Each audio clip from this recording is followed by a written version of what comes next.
नमस्कार मेरे प्रिय छात्र एवं छात्राओं। आज के वीडियो में मैं आपको बताऊंगा प्रतिशत का टाइप 2, जो कि आपके लिए बहुत इम्पोर्टेंट होगा। तो हमारे वीडियो को कॉन्सेप्ट के साथ देखते रहें, और यदि आपने हमारे चैनल को अभी तक सब्सक्राइब नहीं किए हैं तो हमारे चैनल को सब्सक्राइब करें, लाइक करें, दोस्तों के बीच शेयर करें, कमेंट करें।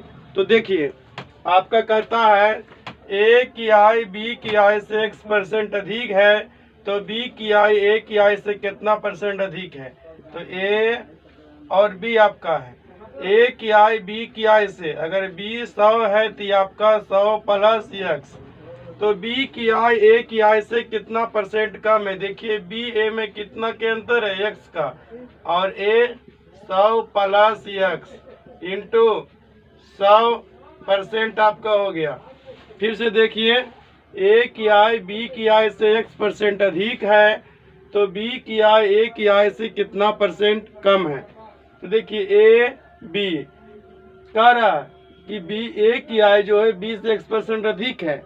ए बी अगर 100 है तो ए 100 प्लस x, तो कह रहा है बी की आय ए की आय से कितना % कम। आपको दिख रहा है बी 100 इससे अधिक है, तो मतलब बी तो कम इससे है।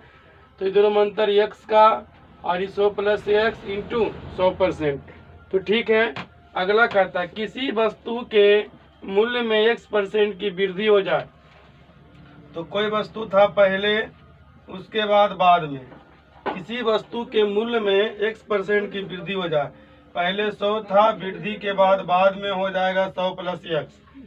होने के बाद उसको उपयोग में, जब किसी का मान लिया पेमेंट आपको दिया गया 40 रुपये में आपको चीनी खरीद के लाना है, या 50 में चीनी खरीद के लाना है। तो अगर चीनी का रेट अगर बढ़ जाएगा तो उतने पैसा में आपको कुछ कम चीनी मिलेगा, यानी कुछ कमी कर खरीदना पड़ेगा।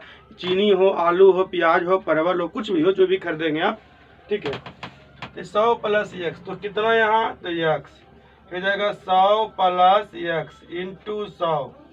इसका क्या हो जाएगा, इतना %। तो फिर से देखेंगे, किसी वस्तु के मूल्य में x% की वृद्धि हो जाने पर उपयोग में कितने % की कमी करनी होगी जिससे खर्चा परिवर्तित रहे। तो पहले x, बाद में 100 प्लस x की वृद्धि 100 प्लस x आपका हो जाएगा। उसके बाद देखिए x बटे 100 प्लस x इंटू 100%। अब अगला क्वेश्चन है, किसी आयत की लंबाई में x% की बढ़ोतरी कर दी जाए तो उसके चौड़ाई में कितने % की कमी करनी होगी जिससे कि आयत के क्षेत्रफल पर कोई प्रभाव ना पड़े। तो आयत की लंबाई आपका है, लंबाई पहले लंबाई है, उसके बाद में भी आपका कुछ लंबाई होगा। तो पहले लंबाई आपका मान लीजिए 100 है, x बढ़ गया तो 100 प्लस x। जब लंबाई आपका बढ़ जाता है तो चौड़ाई कम होगा, तब तो क्षेत्रफल बराबर रहेगा, है ना। चौड़ाई कमेगा तब तो क्षेत्रफल आपका बराबर रहेगा। तो देखिए चौड़ाई में कितना कमी करना होगा, इस दोनों का अंतर कीजिए, x 100 प्लस x इंटू 100%। तो फिर से देखेंगे, किसी आयत की लंबाई में x% की बढ़ोतरी हो जाने के बाद उसकी चौड़ाई में कितने % की कमी करनी होगी जिससे आयत के क्षेत्रफल पर कोई प्रभाव ना पड़े। तो देखिए लंबाई 100 माने, उसमें वृद्धि कर रहा है, x वृद्धि करना है तो x वृद्धि कर दिए। तो दोनों में अंतर हो गया x का 100 प्लस x इंटू 100%। तो इसी पर देखिए फर्स्ट पर जो था, इस पे क्वेश्चन पर देखिए यहाँ है, यदि ए के वेतन में 50% ए का वेतन बी का वेतन लिखिए। ए का वेतन बी से 50% अधिक है। अगर बी 100 है तो ये आपका हो गया 150, 50% अधिक है। तो कह रहा है तो बी का वेतन ए से कितना कम है। देखिए बी ए में कितना के अंतर के, 50 के, और ए आपका कितना है 150। तो जिससे कहा था सेल लगा उसे हर मानेंगे, क्योंकि हल जो है जमीन में चलता है, कभी आसमान में नहीं है। और बताएं आपको कहा था शेर है उसे हर मानेंगे, ये आपका ये अनुपात का है। अनुपात का वीडियो, रेशियो का वीडियो में आप देख सकते हैं, अपलोड किया हुआ है। तो ये आपका हो गया 150 गुने 100। इसको काट दीजिए, 3 बार में कट जाएगा, 100 बटे 3, यानी आपका हो गया 33.1/3%।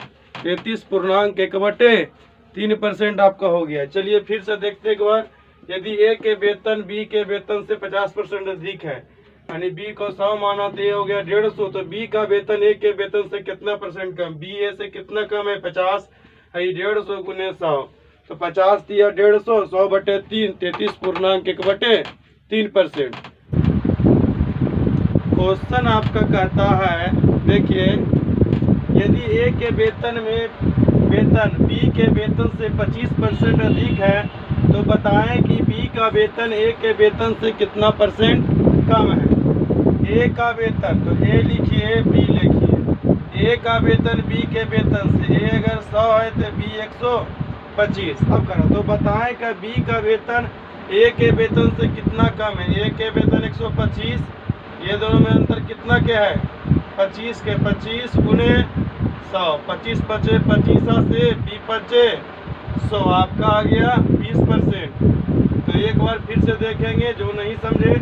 यदि ए के वेतन बी के वेतन से 25% अधिक है तो बताएं कि बी के वेतन ए के वेतन से कितना परसेंट कम है। तो कह रहा है देखिए ए का वेतन बी से, बी मान लो 100 है तो 25% अधिक 125 हो गया। अब ये दोनों में अंतर 25 का, और ए के लिए 25 गुने 100, आपका आ गया 20%। ठीक है। यदि मेरे प्रिय व्यूअर छात्र एवं छात्र हो, यदि आपने अभी तक मेरे चैनल को सब्सक्राइब नहीं किए हैं तो मेरे चैनल को सब्सक्राइब करें, लाइक करें, शेयर करें, कमेंट करें। ठीक है। और जब भी पढ़े तो कॉपी कलम लेकर ही बैठे। यदि पी का वेतन आर के वेतन से 20% अधिक है, पी और आर लिखिए पहले, पी का वेतन आर के वेतन से 20% अधिक है। आर अगर 100 है तो पी आपका होगा 120। अब कहता है क्वेश्चन, तो आर का वेतन पी के वेतन से, तो पी के नीचे 120 लिख दीजिए। अब आर पी में कितना के अंतर 20 के गुने 100, 20 6 का 20 से ये हो जाएगा 3, ये हो जाएगा 50, यानी आपका 50/3 काटिए 16.2/3% आपका आंसर हो गया। चलिए फिर से देखेंगे। यदि पी का वेतन आर के वेतन से 20% अधिक है तो बताएं कि आर का वेतन पी के वेतन से कितने परसेंट कम है। तो पी का वेतन आर का वेतन 100 माने तो उससे 20% अधिक 120 हो गया।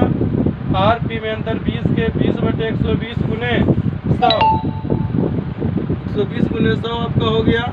उसके बाद देखिए इसको काटिए 20 6 के 20 से, अभी काट दिए 50 दूनी 100, 3 दूनी 6, 50/3, 16.2/3% आपका हो गया। अब देखिए आगे है जी, आगे ये जो है वो दूसरा उसमें जो रूल लिखाए थे ना कि कोई परिवर्तन ना हो, चीनी वाला उदाहरण जिस पर दिए थे वही वाला है। चीनी के मूल्य में 25% की वृद्धि हो जाने के कारण, चीनी के मूल्य में 25% की वृद्धि, यानी पहले चीनी का मूल्य 100 था, बाद में 25% की वृद्धि हो गया, मतलब 125 हो गया। तो कह रहा उसमें खपत कितना परसेंट खपत में कमी, जैसे कि मेरे पैकेट में 100 ही रुपया है, 100 रुपये की चीनी खरीदते थे पहले, रेट कुछ और था, अब रेट अगर बढ़ गए हैं तो उतने पैसा में खरीदना है तो हमें तो मात्रा कम मिलेगी ना, कम मिलेगी के जी। तो ठीक है, अंतर कितने का हुआ 25 का, और कितना हो गया 125 गुने 100, 25 बचे 25 से 20 बचे 100, 20% कम मिलेंगे। फिर से चीनी के मूल्य में 25% की वृद्धि होने के कारण, पहले चीनी की मूल्य 100 था, 25 वृद्धि 125 आपका हो गया। अब कह रहा है तो गृहिणी खपत में कितने परसेंट की कमी करे, तो खपत में कमी करना है तो देखिए 25 का अंतर है, 125 हुआ गुने 100, 25 बचे 25 से 20 बचे 100, आपका 20% की चीनी में खपत में कमी हो जाएगा। अब उसी प्रकार आपका दूसरा देखिए है, आलू के मूल्य में 75% की बढ़ोतरी होने के कारण, आलू का मूल्य में 75% की बढ़ोतरी, तो पहले लिखिए आलू का दाम जो होगा और बाद में, पहले आलू का दाम 100 था, अब 75 बढ़ गया तो 175 हो गया, 75% बढ़ा तो 100 को 75%, 75 प्लस 175। अब देखिए कितना कमी होगा भाई, तो 75, ये हो गया 175, 175 गुने 100। चलिए अब इसको काटिए 25 यानी 300/7, 7 चौका 28, अब बचा आपका 2 जीरो, 7 दूनी 14, अब बचा 6, तो 7 8 56, यानी 7 पूर्णांक ऊपर कितना बचाई 6 बच गया, यानी 42.6/7, 42.6/7%। ठीक है, आपका हो गया 42.6/7%।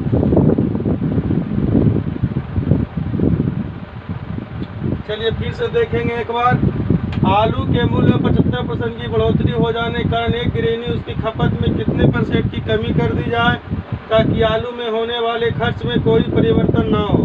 तो पहले 100 था, 75 वृद्धि 175 हो गया। ये दोनों में अंतर 75 का 75, 175 गुने 100, इसको काटिए हो जाएगा 25 चौका 100, 25 75 से 75 गुने 4 300/7, 7 चौका 28, 2 0, 7 दूनी 14, 6/7, यानी 42.6/7% आपका हो।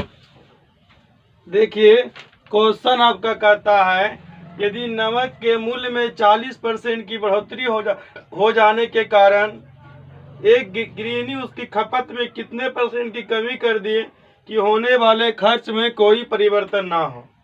तो पहले कुछ रेट होगा, फिर बाद में पहले 100 होगा, 40% की वृद्धि मतलब 140, तो इसको क्या करेंगे 40/140 गुने 100, इसको इससे काटेंगे हो जाएगा 2, ये हो जाएगा 7, 200/7, यानी 200/7 को भागा लगाइए 7 दूनी 14, फिर 6 0, 7 8 56, यानी 28.4/7%।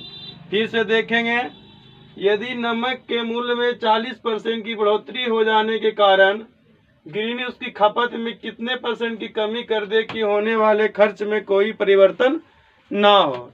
तो ऐसा क्वेश्चन कर रहा है। तो पहले 100 था, 40% की वृद्धि 140, तो अंतर हो गया 40 का, 40/140 गुने 100, तो 20 दूनी 40 और 20 सत्ते 40 से, तो हो जाएगा गुना कीजिए 200/7, तो 200/7 28 सत्ते 96 से बटे 4, यानी कि 28.4/7%। अब अगला क्वेश्चन देखिए, तीसरा टाइप का जो बताए थे आयताकार वाला प्रश्न है। किसी आयताकार खेत की लंबाई में 60% की बढ़ोतरी कर दी जाए। पहले लंबाई कुछ होगी 100 थी, बाद में 60% की वृद्धि हो गई मतलब 160। तो अब कह रहा है कि क्षेत्रफल, तो उसका जो है चौड़ाई में कमी करेंगे तब न, आयत की लंबाई बढ़ा देंगे तो चौड़ाई में कमी करेंगे तब तो क्षेत्रफल सेम रहेगा, और नहीं कमी करेंगे क्षेत्रफल बढ़ जाएगा।